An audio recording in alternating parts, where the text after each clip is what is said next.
All right, so let's talk about dealing with the landscape pros, right? Yes, sir. Okay, so what do we need to start with that? Well, really what I like to throw out there first is just the questions that I get in the office, so frequently are folks have hired some professionals to come in, do some landscaping around their home, whether it was redoing something that was old that they didn't particularly like, or it's a new home that's being built, and they're just not satisfied with it. They've spent the money and the time and the effort to get it done, and it's not what they didn't end up with what they thought they were going to get, if that makes any sense.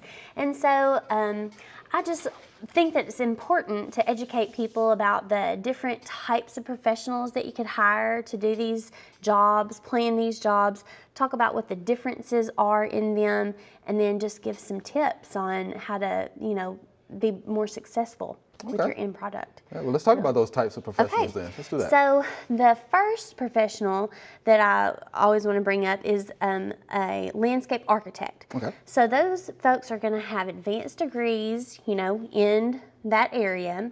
They don't necessarily have to be plant people, okay? And we'll get into who might be more plant people oriented in a little bit. But what they're looking at is the overall master plan. So they're able to incorporate, if you need to make changes to the exterior of your home to make it go along with this master plan, if you're wanting to incorporate some parking, if you need to keep slope in mind, you need to think about irrigation, installing irrigation. They're kind of seeing the whole picture instead of just looking at what you're going to plant in your beds. Does that make sense? Makes sense. Yeah, makes sense. They have engineering. Right, engineering experience. Yeah, so they know how to move a lot of architects. dirt. Exactly. Yeah. So they're here to make this big plan.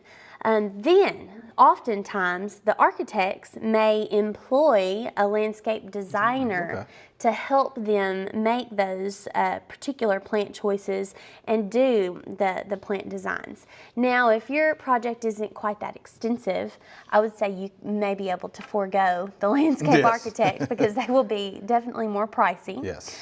They may charge by the hour, or they may charge for an entire project. Or installments of projects. If it's a big situation, they may want to do it, in compartments. So we'll talk a little bit about the difference in the architects and a designer. A designer possibly is going to be more plant oriented. They're going to know a lot more about plant material, what's going to do well in certain sites. They tend to have more of a artistic kind of flair, hopefully they're going to be able to communicate well with you and find out what your style is. It would be really similar to if you had someone come into your home and you wanted them to help you decorate your living room. They look at things you already have, kind of what your style already looks like, and then try to implement that. Wow, that sounds like Joellen. Yeah, there you go. Help you pick the plants that you need. Right plants, right place, right? So again, it's going to be really important to communicate well with them. So the third professional is a landscape contractor, which those are the folks who are actually going to do the installments of your projects. So maybe they're the ones who are preparing the beds. They're the ones who are installing the plants.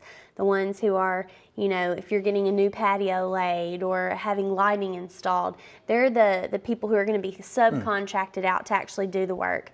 Often cases, again, if it's a smaller project, your landscape designer may be willing to do those himself. And so he's not, going to employ that extra contractor. But those are the three basic, professionals. And I just, I feel like it's really important that everybody, understands the differences between each role. Descriptions. Yeah, that's real good stuff. Now, what about the tips for success? Okay, good. So I've got quite a few tips, but we'll skim over a few. I think it's super important that you build a relationship with your designer, contractor, whoever it is that you've chosen to work with. So when I say build a relationship, you need to be open and able to communicate, clearly with them. So I would recommend having a sit-down meeting. You need to have a budget in place before you start making plans, because sometimes, you tell them all this stuff you want, and then they tell you how much it's going to cost, and you're like, oh, never mind. So you've already started off on the wrong foot. So let's tell them up front how much we're willing to spend on this project. That's super important. Let's be really open about what we want from those areas. Do we need an area for pets? Do we need areas for the kids to play? Are we more interested in having just a basic foundation planting? Possibly, I hear this a lot, folks are plant collectors. People who love to garden, they want to buy plants themselves throughout the years and add them to their landscape. So if what you need are bones, the bones and the, you know, good structure, let's be clear with them on that so that they don't overplant and get it too full, and then they haven't left you any room for you to put your own spin, you know, on this situation. So I think those are some good tips as far as being able to build a relationship.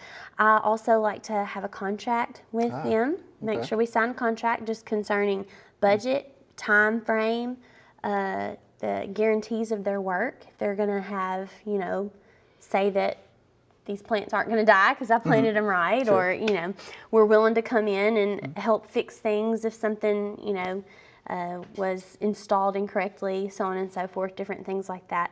So I think it's good to be covered with that.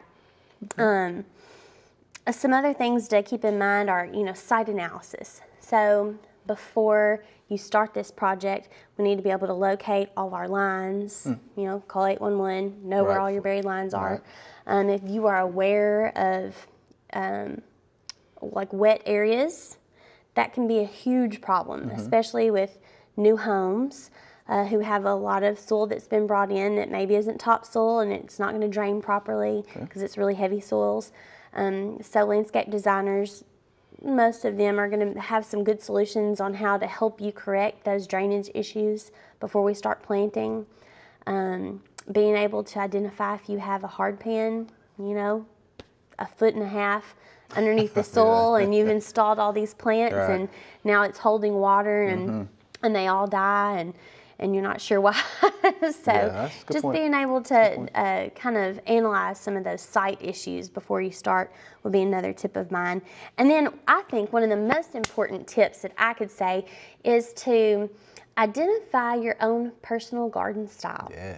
And a lot of times I think it's more important to communicate with them what you don't like. You know, I feel like it's easier sometimes to say I don't like this than this is exactly what I want. A lot of people are never going to know exactly what they want or exactly how they want it to look, but they know what they don't want it to look like for sure. So I think that that is super important. If you don't know what your garden style is, I say just, you know, go to some botanical gardens, go to some local private homes, tour their gardens. Do the Master Gardener garden tours. Do the Master Gardener through our Garden Gates tours and get some ideas, you know. Or at least go to a nursery. Local nursery and look at the plants, say, oh, I like this and I like this. Write the name down so that, you know, you have that to communicate. Definitely. So I think those are some of the major tips that I would have for being successful. That's good stuff. Yeah, thanks. Good stuff. Yeah. I think that, you know, it never hurts to try to prepare as much as you can on the forefront so that you are pleased with what you end up with. All right. Well, they will definitely be pleased. All right. Thank you much. That was good stuff. You're welcome. Thanks for watching the video. I hope you enjoyed it. To find out more information on this topic, just click on the familyplotgarden.com link in the description.